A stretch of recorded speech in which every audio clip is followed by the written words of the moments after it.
Good morning, everyone. Good morning, and good morning. So, welcome back to your very own YouTube channel. This is your educator Deepika ma'am over here. और आज की class होने वाली है बहुत ही ज़्यादा important क्योंकि बोर्ड एग्जाम आ ही चुके हैं जैसा कि आप लोगों को पता है. तो यार दीज क्लासेस ना ये एंड टाइम रिवीजन आपका कराती हैं, तो इसलिए ये क्लासेस बहुत ही इंपॉर्टेंट होने वाली है. सबसे पहले तो अगर आप लोगों ने अभी तक मेरा प्रोफाइल लिंक फॉलो नहीं किया है, what are you waiting for?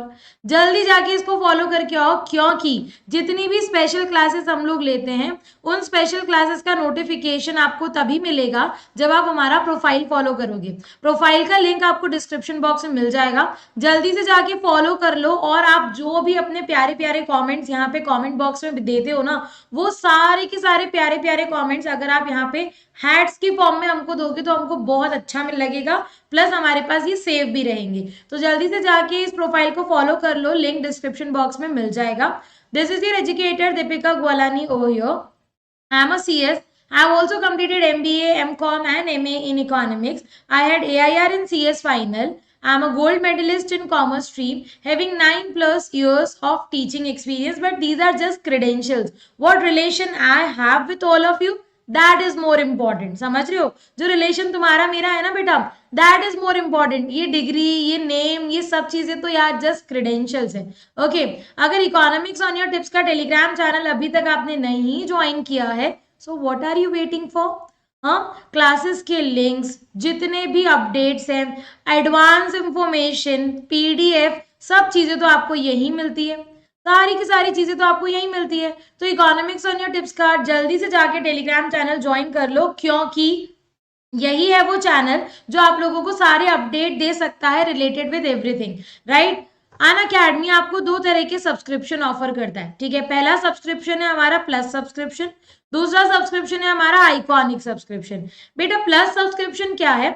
इसमें ना आपको एक सब्सक्रिप्शन लेना है, आपको एक ही सब्सक्रिप्शन में सारे सब्जेक्ट्स मिल जाएंगे, एज वेल एज एक सब्जेक्ट, एक इंडिविजुअल सब्जेक्ट के भी बहुत सारे टीचर्स मिल जाएंगे. तो अगर आप किसी एक का नहीं भी अगर लाइक कर रहे हो या टीचिंग स्टाइल नहीं समझ आ रहा है, तो आपके पास बहुत सारे ऑप्शंस हैं, राइट? आप घर बैठे अपने कंफर्ट से क्लासेस अटेंड कर सकते हो. अनलिमिटेड एक्सेस मिल जाएगा आपको सारे के सारे कोर्सेज का. इंडिया के टॉप एजुकेटर्स मिल रहे हैं आपको एक प्लेटफॉर्म पे. रेगुलर डाउट सॉल्व होते हैं, आप कॉल करके भी डाउट सॉल्व करवा सकते हो इन लाइव क्लासेस. उसके बाद एग्जॉस्टिव कवरेज होता है पूरा सिलेबस का, mentorship and guidance, study material, भाई प्रैक्टिस टेस्ट तो बहुत सारे अवेलेबल है, live test series and batch courses, मतलब 3-4 एजुकेटर मिलके एक बैच आपके सामने लेके आएंगे. ये सारे फीचर्स आपको प्लस में मिल जाएंगे. आइकॉनिक ना थोड़ा सा हायर वर्जन है. आइकॉनिक में आपको पर्सनल मेंटोर मिल जाएगा, live doubt solving sessions, weekly report, parent के साथ 1-to-1 कनेक्ट, स्टडी प्लानर और सारे प्लस के बेनिफिट्स तो आपको आइकॉनिक के अंदर भी मिल जाएंगे. प्राइजेस बहुत ही नॉमिनल से है. 6 मंथ का प्राइस है आपका 1500 पर मंथ, 9 मंथ का प्राइस है आपका 1300 पर मंथ, 12 मंथ का प्राइस है आपका 1125 पर month. And yes, if you are using the code DEEPI ना, then you will be able to get 10% off on all your Unacademy subscriptions, right? Iconic subscription क्या है बेटा? इसका प्राइस देखो, 3 मंथ का 3600 पर मंथ और 6 मंथ का 2550 per month, 9 month का 2300 पर मंथ. अगेन DEEPI आपकी बहुत हेल्प कर पाएगा और आपको यहाँ पे 10% ऑफ दे देगा. सो this is all about plus and iconic subscription. अभी आपको एक बहुत अच्छा ऑफर मिल रहा है प्लस सब्सक्राइबर के लिए. वो क्या है कि 12 मंथ का सब्सक्रिप्शन अगर आप लेते हो तो 6 मंथ आपको बिल्कुल फ्री मिल जाएंगे. समझ रहे हो? 12 मंथ का सब्सक्रिप्शन ले रहे हो तो 6 मंथ बिल्कुल फ्री और 10% ऑफ तो मिल ही रहा है. 10% ऑफ तो मिल ही रहा है ना, तो बहुत ही अच्छा ऑफर है, लिमिटेड टाइम ऑफर है. ओके, क्लास 11 स्टूडेंट्स के लिए अनअकैडमी एक स्कॉलरशिप टेस्ट कंडक्ट करवाता है जिसका नाम है कॉम्बैट. इस अनअकैडमी कॉम्बैट में कोई भी 11th क्लास का बच्चा किसी भी स्ट्रीम का हो वो फ्री पार्टिसिपेट कर सकता है, सिंपली DEEPI कोड लगा के. ठीक है, 30 क्वेश्चंस है, 60 मिनट्स में सॉल्व करने हैं. बहुत ही डिटेल्ड एक्सप्लेनेशन भी मिल जाएगा, मतलब आपकी प्रिपरेशन भी चेक हो गई और आपको बहुत अच्छी स्कॉलरशिप लेने का मौका भी मिल जाएगा. जो टॉप 3 रैंकर्स हैं उनको हम 1 ईयर की स्कॉलरशिप दे रहे हैं. जो 4 to 10 रैंक वाले हैं उनको हम 75% स्कॉलरशिप दे रहे हैं. जो 11 to 50 है उनको 50% और 51 to 150 में 25%.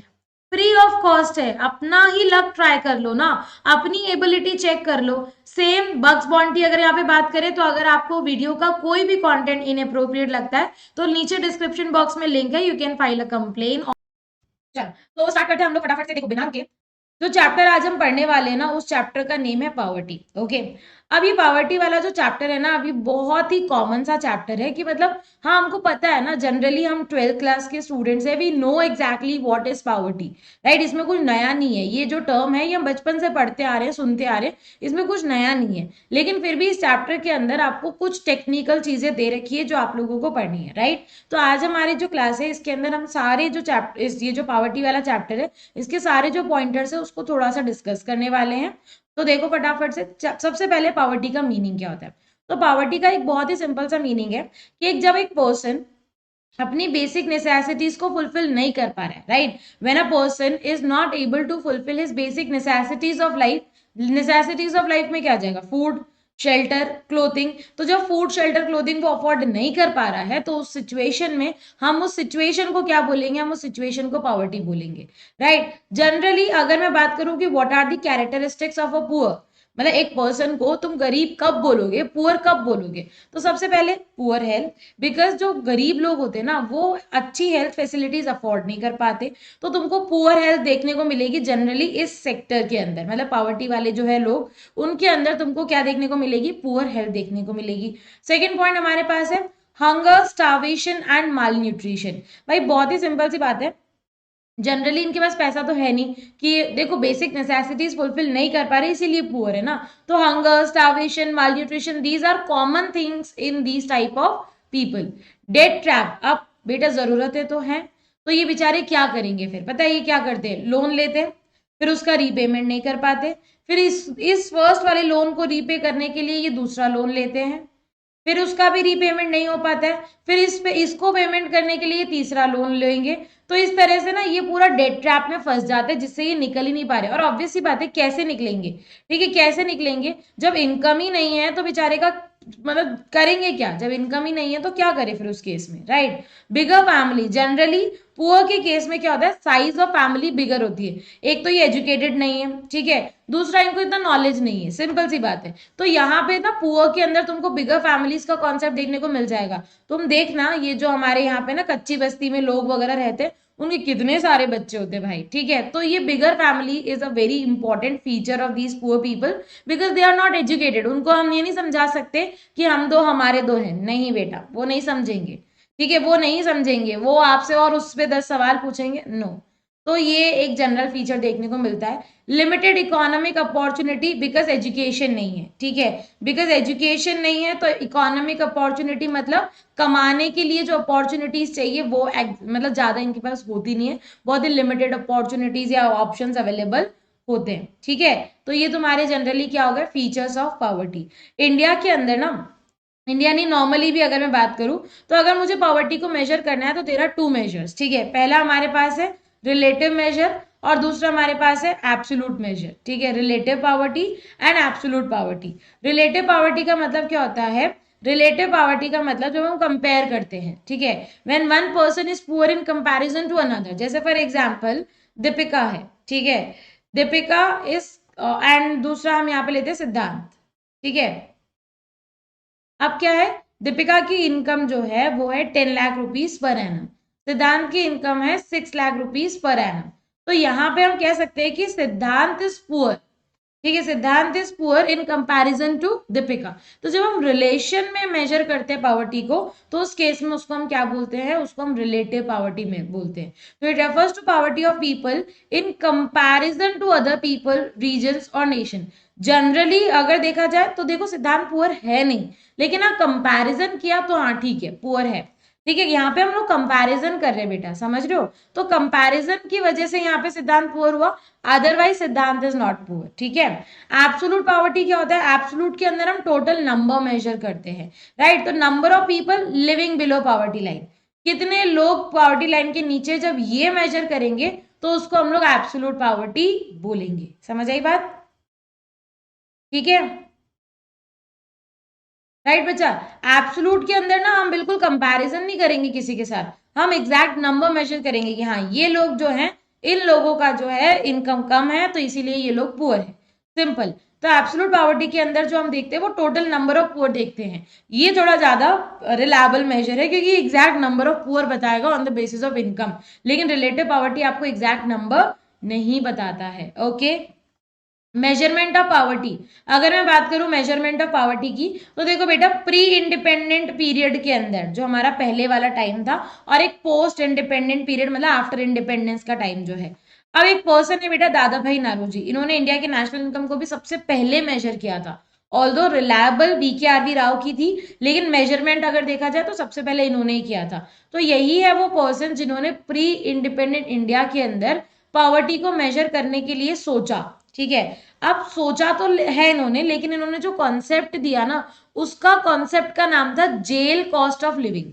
इसके पीछे लॉजिक ये था कि जब एक पर्सन जेल में रहता है ना, तो वो क्या करता है पता है, उसको हम बेसिक नेसेसिटीज देते कि वो जिंदा रह सके बस। ऑल्दो उसका ऐसा कोई वो ना ऐशो आराम वाली लाइफ नहीं है, सिर्फ इतना ही है कि हाँ वो जिंदा रह सके। तो उतना भी अगर एक पर्सन कमा लेता है ना बेटा, तो बेटर है आप पॉवर्टी लाइन के ऊपर हो, अदरवाइज बेटर है कि एक थोड़ा क्राइम वाइम करके जेल में जाके बैठ जाओ। जेल में जिंदा तो रहोगे, बाहर तो वो भी नहीं रह रहे हो, राइट ना। तो प्री इंडिपेंडेंट इंडिया के अंदर हमारे जो दादा भाई नारोजी थे, उन्होंने पॉवर्टी लाइन का कॉन्सेप्ट डिस्कस किया और उन्होंने जेल कॉस्ट ऑफ लिविंग का कॉन्सेप्ट दिया कि इतना मिनिमम अगर कोई पर्सन क्या कर रहा है, अफोर्ड कर पा रहा है, मतलब वो पर्सन पुअर की कैटेगरी में नहीं आएगा।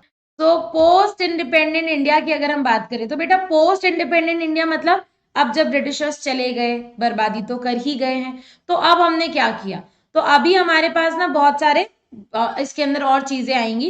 पोस्ट इंडिपेंडेंट इंडिया के अंदर हम लोगों के पास 3 चीजें हैं, ठीक है। देखो अब इंडिया की गरीबी सुधारना तो हमारी मतलब दायित्व बन चुका था ना, तो उस दायित्व को पूरा करने के लिए भी प्लानिंग कमीशन जो बनी कुछ तो करेगी ही, कुछ तो करेगी, अदरवाइज प्लानिंग कमीशन का काम क्या है। तो 3 ईयर आपको यहाँ पे लर्न करने हैं, वो क्या है 1962, 1979 और 1989, ठीक है। ये 3 ईयर आपको लर्न करने हैं, राइट।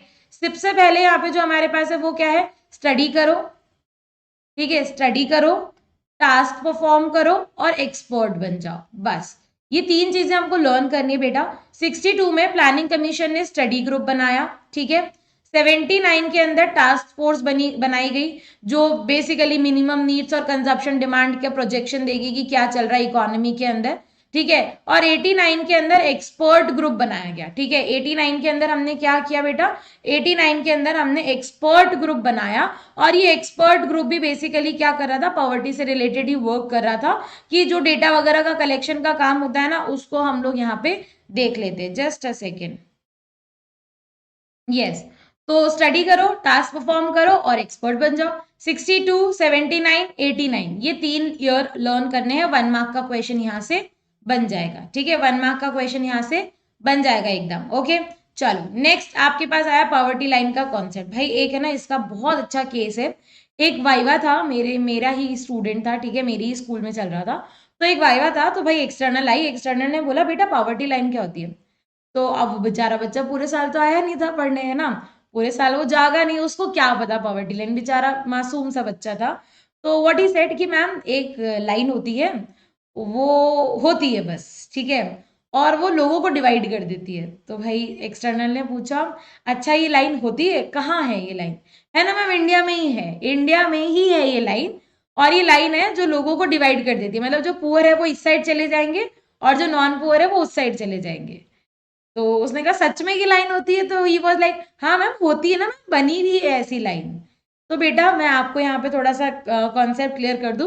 पॉवर्टी लाइन ना एक इमेजिनेशन है यहाँ पे, ठीक है, this is not a real situation line, एक इमेजिनरी लाइन है जो कंट्री की पॉपुलेशन को डिवाइड करती है, किसमें बेटा, पुअर और नॉन पुअर में, राइट। एक तरह से कट ऑफ पॉइंट है, अगर आप इस लेवल की इनकम अर्न कर रहे हो तो इसका मतलब आप अबव द लाइन हो, और इधर तक की इनकम अगर आपकी नहीं अर्न हो रही है तो आप below the line, simple, right. तो पॉवर्टी लाइन क्या हो गया बेटा, poverty line is a cut off point on the line of distribution which usually divide the population of the country as poor करते, पता है, poverty line is a line which divide the population of the country into rich and poor, लिख के आ जाते हैं। भाई rich और poor में नहीं डिवाइड कर रही है पॉवर्टी लाइन, पुअर और नॉन पुअर में डिवाइड कर रही है कि कौन पुअर है और कौन नॉन पुअर है। रिच तो दूर आता है बेटा, मिडिल क्लास लोग भी नॉन पुअर ही है लेकिन रिच नहीं है, राइट। तो ये ध्यान रखना, कैटेगराइजेशन इन दो बेसिस पर ही होता है। क्लियर। नेक्स्ट देखो, determination of poverty. Determination of poverty में मतलब अगर तुमको पॉवर्टी मेजर करनी है या पता लगाना है तो what is the exact criteria, ठीक है, what is the exact criteria. देखो यहाँ पे एक बहुत ही सिंपल सा लॉजिक दे रखा है, दो लॉजिक है बेसिक देखा जाए तो। एक है हमारा monetary value of minimum calorie और एक है मिनिमम कैलोरी। पहले मैं मिनिमम कैलोरी की बात कर लेती हूँ यहाँ पे। अगर एक पर्सन, अगर एक नॉर्मल पर्सन जो है वो 2400 कैलोरीज अफोर्ड कर पा रहा है एक दिन के अंदर रूरल एरिया में, और 2100 कैलोरीज अफोर्ड कर पा रहा है एक दिन के अंदर अर्बन एरिया के अंदर, राइट। तो आप क्या बोलोगे बेटा, आप बोलोगे कि ये जो बंदा है ना बेटा ये पुअर नहीं है। अच्छा, ये रूरल एरिया में कैलोरी रिक्वायरमेंट ज्यादा और अर्बन एरिया में कैलोरी रिक्वायरमेंट कम, ऐसा क्यों है? ऐसा इसीलिए है क्योंकि रूरल एरिया का जो आदमी या औरत जो भी होते हैं ना बेटा, जो बंदे होते हैं वहां के, वो थोड़ा ना वो होते हैं हार्ड वर्किंग टाइप्स, एग्रीकल्चर में लग जाएंगे। और हमारे जैसे भाई अर्बन एरिया के लोग तो कुर्सी पे बैठे सारा दिन, है ना। तो कैलोरी की रिक्वायरमेंट ऑब्वियस सी बात है फिजिकल काम करने वालों को ज्यादा है। तो क्योंकि रूरल एरिया के लोग जो है वो फिजिकल वर्क ज्यादा करते हैं इसीलिए कैलोरी रिक्वायरमेंट उनकी ज्यादा है, ठीक है। और अर्बन एरिया के अंदर जनरली सिटिंग वर्क होता है ज्यादा। ऐसा हम तो इधर से उधर जाना तो भी कैब आ जाती है हमारी, ओला बुक कर लो भाई, उबर बुक कर लो, राइट। तो ये कैब आ जाती है हमारी, है ना। पैदल तो हम चलते ही नहीं है बिल्कुल, कार ड्राइवर सब है हमारे पास, राइट। तो इसीलिए हमारी कैलोरी रिक्वायरमेंट 2100 है। भाई करना ही क्या है तुमको कैलोरी लेके, क्या ही करोगे तुम कैलोरी लेके? भाई काम तो उतना 21 का भी काम कहाँ कर रहे हो तुम, इतनी भी ना लो तो जिंदा तो तुम फिर भी बच जाओगे, है ना। ये हमारे पास आगे क्या है बेटा, monetary value of minimum calorie, ठीक है बेटा। अब मॉनेटरी वैल्यू की अगर मैं बात करूं, minimum calorie, monetary value of minimum calorie intake, इसी कैलोरीज की मॉनेटरी वैल्यू है ये, जो इसको हम MPC, monthly per capita expenditure, monthly per capita expenditure, ये ध्यान रखना बेटा। और इसको देने वाले कौन थे, हमारे तेंदुलकर कमेटी, ठीक है।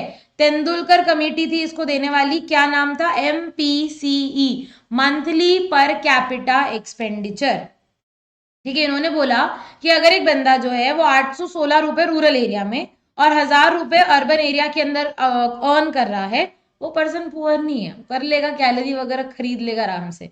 अब देखो रूरल एरिया में इनकम कम हो गई, ठीक है, और अर्बन एरिया की इनकम ज्यादा हो गई। क्यों भाई, क्यों? क्योंकि रूरल एरिया में चीजें सस्ती मिलती है, अर्बन एरिया में थोड़ी सी कॉस्टली मिलती है, इसीलिए यहाँ पे जो प्राइस का डिफरेंस है वो इसीलिए आया। ओके, चलो नेक्स्ट हमारे पास क्या है, डिटर्मिनेशन ऑफ पॉवर्टी। भाई जैसा कि मैंने आपको बताया कि पॉवर्टी लाइन जो है वो पुअर एंड नॉन पुअर को डिवाइड करती है। अब ये जो कैटेगराइजेशन है ना, ये पॉवर्टी लाइन नहीं देती है, ये तो आपको समझाने के लिए यहाँ पे बनाए गए हैं कि भाई ये देख लो ऐसे कैटेगराइजेशन है। अदरवाइज पॉवर्टी लाइन तो सिंपली भाई ये पुअर है, ये नॉन पुअर है, खत्म कहानी। अब जैसे फॉर एग्जाम्पल हमने पॉवर्टी लाइन डिसाइड करी कि अगर एक बंदा 1000 रुपए अर्न कर रहा है तो वो इधर नहीं कर रहा तो इधर, ठीक है। तो जो हमारी पॉवर्टी लाइन है ना वो क्या बोलती है कि भाई 999 वाला भी पुअर है, 10 रुपए वाला भी पुअर है और 500 रुपए वाला भी पुअर है। भाई लेकिन 999 और 10 रुपए वाले में डिफरेंस है बहुत। वो बेचारा 10 रुपए वाला जो है ना उसको गवर्नमेंट के सपोर्ट की बहुत जरूरत है, लेकिन पावर्टी लाइन ये सब थोड़ी बताएगी आपको।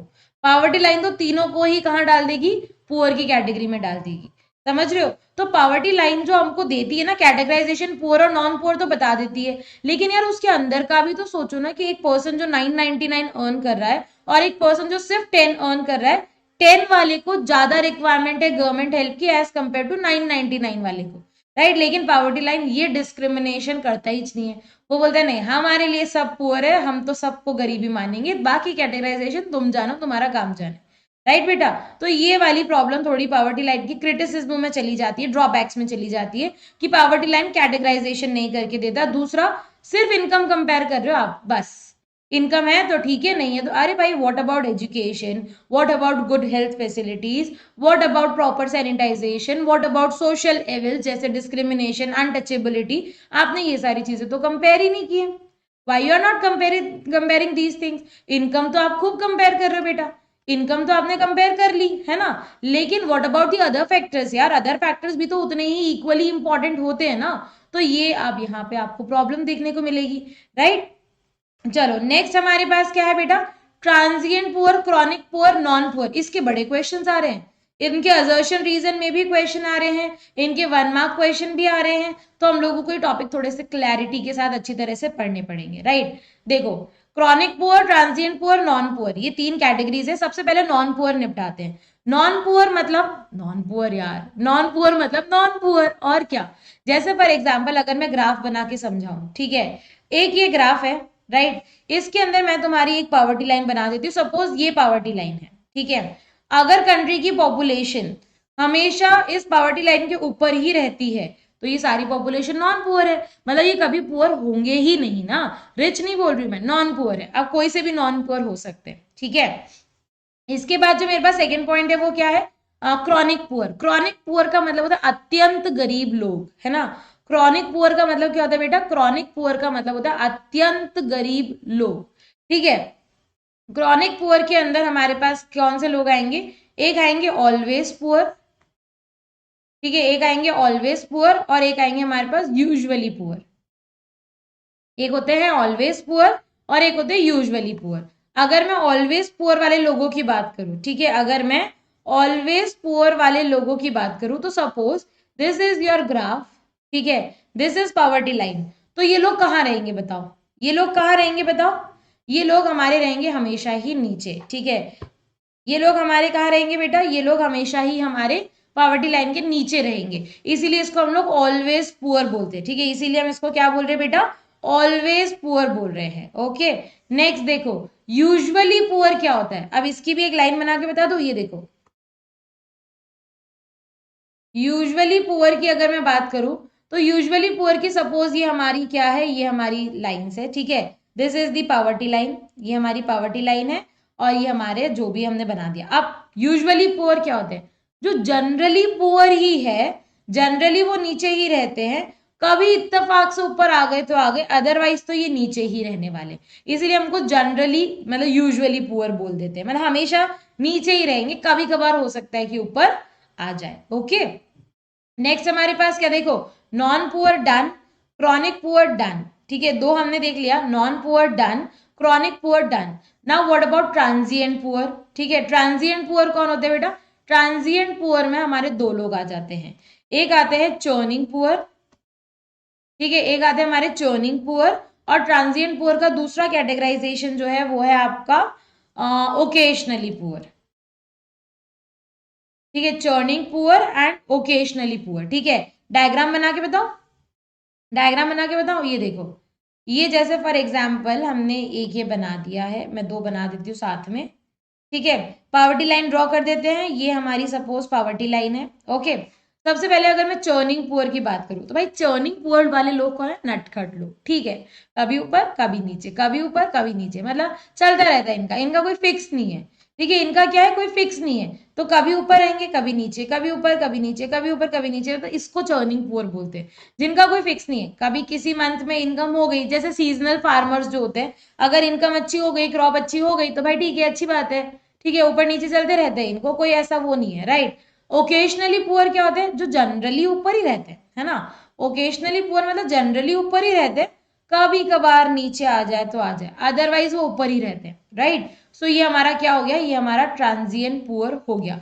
सो दीज आर दी टाइप्स और categories of the poor in India, okay. चलो अगर हमको इंडिया के अंदर ना नंबर ऑफ पुअर निकालना हो, ठीक है, नंबर ऑफ पुअर निकालना हो तो हमारे पास एक तरीका है हेड काउंट रेशो, ठीक है, हेड काउंट रेशो। इंडिया की गरीबी लास्ट सेंसस के अकॉर्डिंग थी 22%, ठीक है, पूरे वर्ल्ड के अकॉर्डिंग अगर मैं ऐसे देख रही हूँ तो मतलब ऐसा मैं मान रही हूँ कि हर 5वें बंदे में से जो पुअर है, अगर मैं सारी पुअर पॉपुलेशन को साथ में बिठा दूं तो हर 5वां बंदा इंडियन ही है, हर 5वां बंदा इंडियन है, मतलब बहुत बड़ी बात है, ये तो बहुत बड़ी बात है, पूरे वर्ल्ड के पुअर को साथ में बिठा लो और हर 5वां बंदा तुमको उसमें इंडियन मिल जाएगा, क्योंकि इंडिया जो वर्ल्ड में इंडिया का शेयर है ना गरीबी का, उसमें हम बहुत आगे, हमने बोला हम करेंगे कंट्रीब्यूट, काहे टेंशन ले रहे हो, गरीबी के मामले में हमको कोई नहीं बचा सकता, हम करेंगे कंट्रीब्यूट। तो हर 5वां बंदा जो है वो पुअर ही है, राइट। अगर मैं बात कर रही हूँ एस्टिमेट की कि कैसे कर सकते हैं, तो हेड काउंट रेशो से हम निकाल सकते हैं कि कंट्री की पॉपुलेशन में से कितने लोग पुअर है। अगर पहले के जमाने की बात की जाए तो 320 मिलियन थे, अभी 270 मिलियन है, और इसी को परसेंटेज में कन्वर्ट किया जाए तो पहले 55% थे और अभी 22% है। अब आप बोलोगे मैम 320 से 270 तो इतना डिफरेंस तो आया नहीं कि 55 से 22। बेटा पॉपुलेशन भी तो बढ़ी है। 1973-74 में पॉपुलेशन जितनी थी ना 11-12 में हो सकता है उसकी डबल ही हो गई होगी, तो बेटा पॉपुलेशन भी बढ़ी है। उस अकॉर्डिंग देखा जाए परसेंटेज में वैल्यू आपको कम देखने को मिलेगी। ओके, आगे समझ में। और इसी में ही थोड़ा सा जैसे कहते हैं ना, हलवा तो बनी चुका था, ऊपर गार्निशिंग का काम था ना, गार्निशिंग वाला जो काम है ना बेटा, तो ये जो हमारे ब्रिटिशर्स थे इन्होंने गार्निशिंग का काम किया। मतलब इंडिया की पावर्टी में सबसे बड़ा रोल, जैसे हलवा हमारा गार्निशिंग के बिना ना, ड्राई फ्रूट्स के बिना अधूरा होता है, वैसे ही हमारी इंडिया की पावर्टी का डिस्कशन ब्रिटिशर्स के बिना बिल्कुल अधूरा है। काहे अधूरा है? देखो बहुत ही सिंपल सी बात है, इंडिया की गरीबी के पीछे ना सबसे बड़ा हाथ तो ब्रिटिशर्स का ही है। स्टार्टिंग तो उन्होंने ही की ना बेटा, हम पहले से गरीब थोड़ी थे, हम तो सोने की चिड़िया वाले देश में से हैं यार, हम पहले से गरीब नहीं थे बेटा। लेकिन ठीक है, लेकिन धीरे धीरे with the passage of time हम लोग गरीब हो चुके हैं। ब्रिटिशर्स की इसमें सबसे ज्यादा जो रोल है ना वो हमारे ब्रिटिशर्स ने ही प्ले किया है। भाई ब्रिटिशर्स ने डी इंडस्ट्रियलाइजेशन करा दिया, एग्रीकल्चर में इतने सारे तबाही मचा दी, जमींदारी सिस्टम ले आए, भाई इतनी सारी चीजें, मतलब हम लोगों को फूड भी नहीं था हमारे पास तो हम वो भी एक्सपोर्ट करे थे। इतनी बड़ी एग्रीकल्चरल इकोनॉमी के पास फूड नहीं है, उनको इंपोर्ट करना पड़ रहा है, ठीक है राइट, उस टाइम पे। लेकिन जब ब्रिटिशर्स गए तो धीरे धीरे फिर हमारी सिचुएशन सुधरी और हम आगे बढ़े, राइट बच्चा पार्टी। तो ब्रिटिशर्स की सबसे ज्यादा देन थी हमारी कंट्री के अंदर। Agriculture still a principal means of livelihood, ठीक है, एग्रीकल्चर जो है ना वो क्या है, एक प्रिंसिपल मीन्स ऑफ लाइवलीहुड है।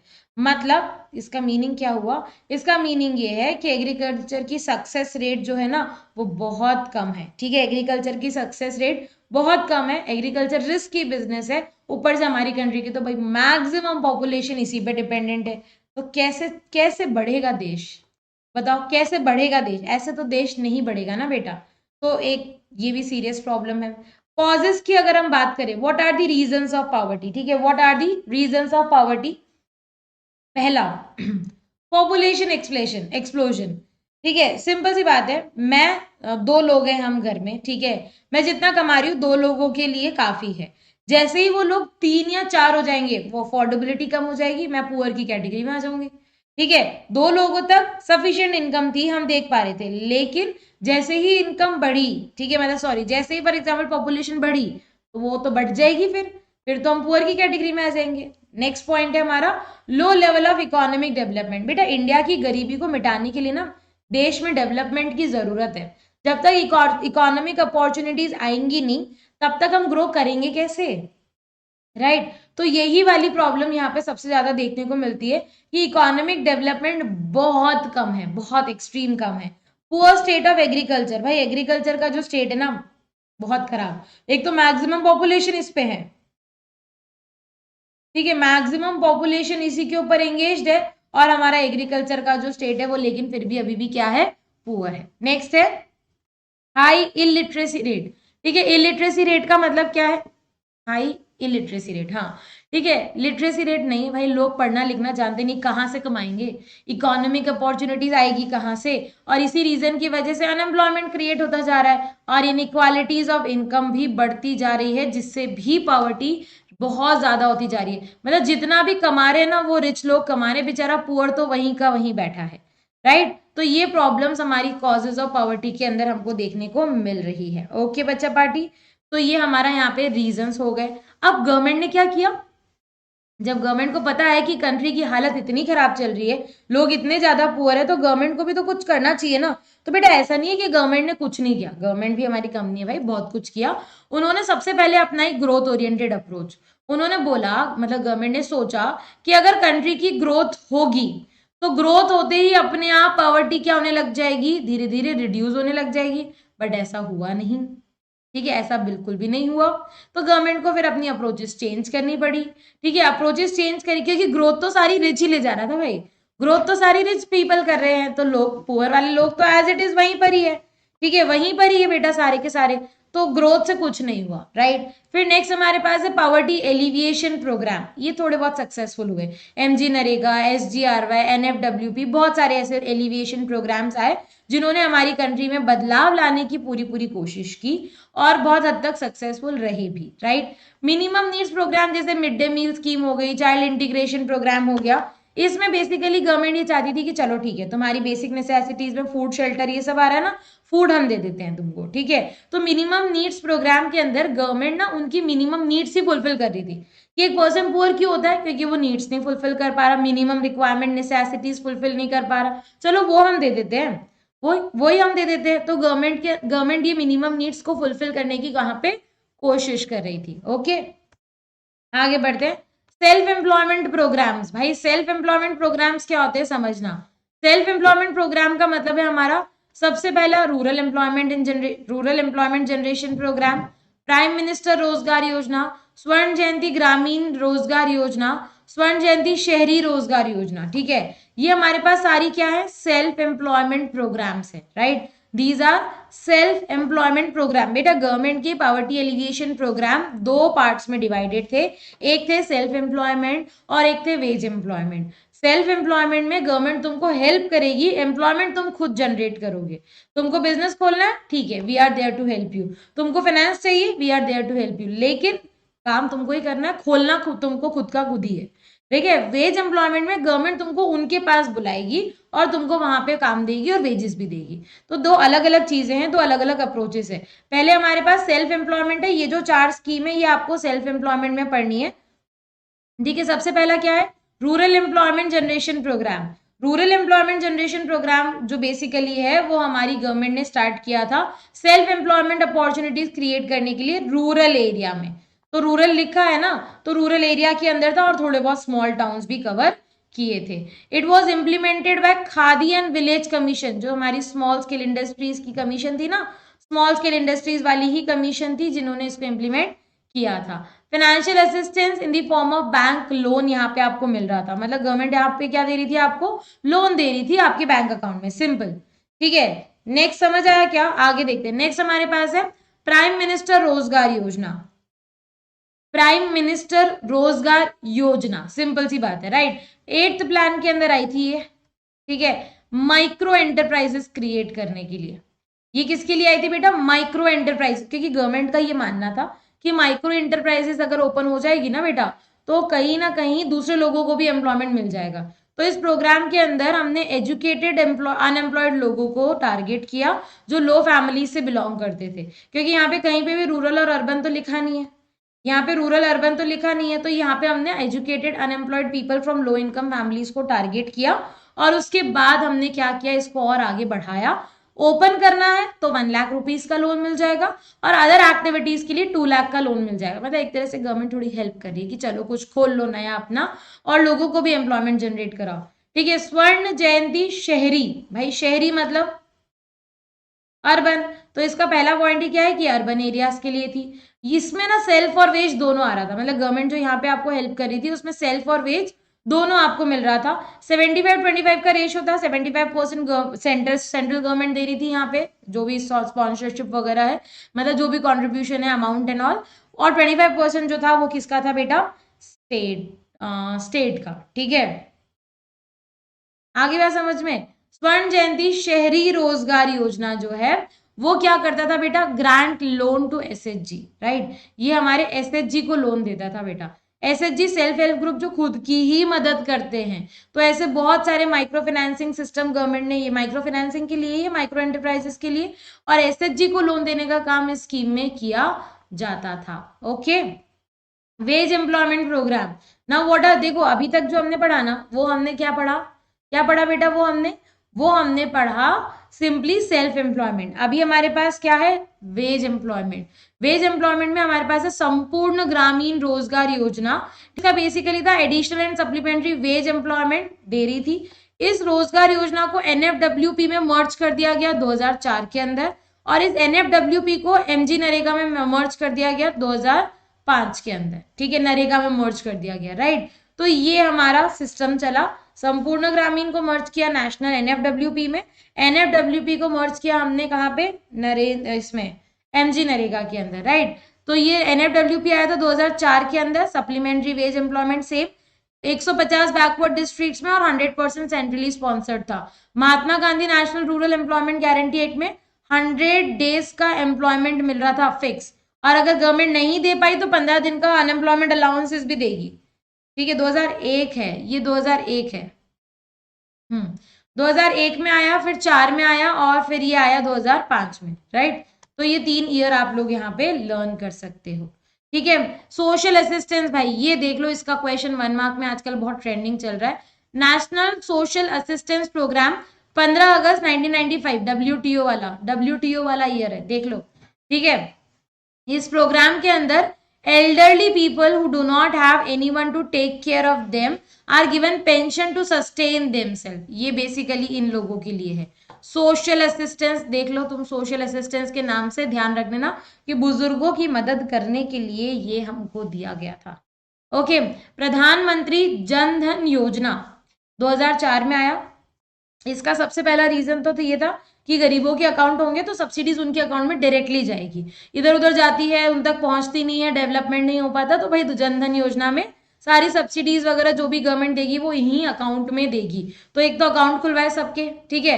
जितने भी बेनिफिट्स गवर्नमेंट दे रही थी, चाहे इंश्योरेंस से रिलेटेड, चाहे एनी अदर बेनिफिट ना, वो इनके अकाउंट्स में ही आएंगे। तो ये जनधन योजना भी 2004 के अंदर लॉन्च की गई, जिसका भी बहुत बेनिफिट देखने को मिला। अब इतनी सारी चीजें हमने अभी, कितने सारे इवैल्यूएशन प्रोग्राम्स देखे ना, एलिविएशन प्रोग्राम्स देखे हमने, ये सब गवर्नमेंट ने किया तो है, फिर पीछे क्यों रह गए हम?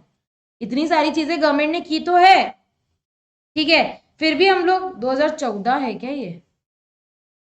2014 है ये, यस, जनधन 2014 है, ठीक है। हाँ भाई, नेक्स्ट आगे बढ़ते हैं हम लोग। Critical evaluation of poverty alleviation programmes, ठीक है।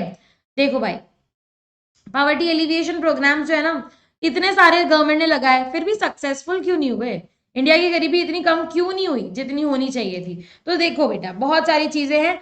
लैक ऑफ रिसोर्सेज है सबसे पहला रीजन, कि भाई हमारे पास रिसोर्सेज कम थे।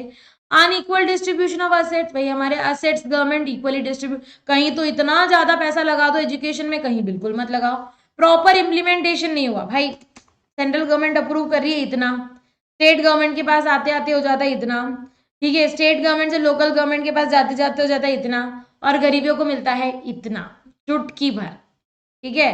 तो ये हमारा प्रॉब्लम है कि हमारे इम्प्लीमेंटेशन प्रॉपर नहीं है, ठीक है। इंफ्रास्ट्रक्चर नो, है ही नहीं वो इंफ्रास्ट्रक्चर जिससे हम हमारी कंट्री का डेवलपमेंट कर सके, राइट। और इकोनॉमिक फैसिलिटीज, मतलब एम्प्लॉयमेंट अपॉर्चुनिटीज है किधर, क्या करे पुअर के लिए, ठीक है बेटा। तो ये हमारी प्रॉब्लम्स यहाँ पे हमने डिस्कस कर ली है। तो इसी के साथ आप लोगों का चैप्टर नंबर 4 जो है वो यहाँ कंप्लीट हो जाता है, ठीक है बच्चा पार्टी। चैप्टर नंबर 4 जो है दैट इज कंप्लीट अभी के लिए, ओके। अगर आप अभी अनअकैडमी का डबल धमाका वीक चल रहा है, अगर आप एक डाउट पूछोगे तो आपको सरप्राइज बॉक्स मिल सकता है। 10 डाउट्स अगर पूछोगे तो आपको 15 डेज का शॉर्ट क्या मिल जाएगा, Unacademy subscription. Simply ask doubt feature पे जाओ, फोटो क्लिक करके अपलोड कर दो और वीडियो के फॉर्मेट में आंसर आपको मिल जाएगा। अपकमिंग हमारे 12th 11th के बैचेस स्टार्ट हो गए हैं आज से, तो आप उसमें रजिस्टर करा लीजिए, ठीक है। और यहाँ पे रजिस्ट्रेशन के साथ साथ DEEPI कोड लगाना बिल्कुल ना भूले, क्योंकि it is not just a code, it's a feeling. 10% of भी मिलेगा, मेरे साथ कनेक्ट करने का मौका भी मिल जाएगा, okay. Fast track revision courses भी हमारे चल रहे हैं, तो आप इसको भी ज्वाइन कर सकते हैं। बम्पर धमाका ऑफर 12 मंथ की सब्सक्रिप्शन पे 6 मंथ फ्री मिल रहा है, so you can take your subscription. Free live classes मिल रही भाई, फ्री स्पेशल क्लासेस आज शाम को 6:30 भी है, टुडे एट 6:30 PM भाई, बी रेडी एवरीवन। 6:30 पे हमारा एक बहुत इंपॉर्टेंट स्पेशल क्लास होने वाला है, जिसमें हम लोग बहुत अच्छा डिस्कशन करेंगे, so be ready for that. Leader board पे अपने आप को देखना है तो आ जाना, क्वेश्चन टैब में क्वेश्चंस भी पूछ सकते हो। So this is your educator signing off from your, bye bye everyone, take care, have a nice day and bye bye. Don't forget to subscribe the channel, hit the like button, share this video क्योंकि बहुत important था, and PDF मिल जाएगा आपको Telegram channel पे, download कर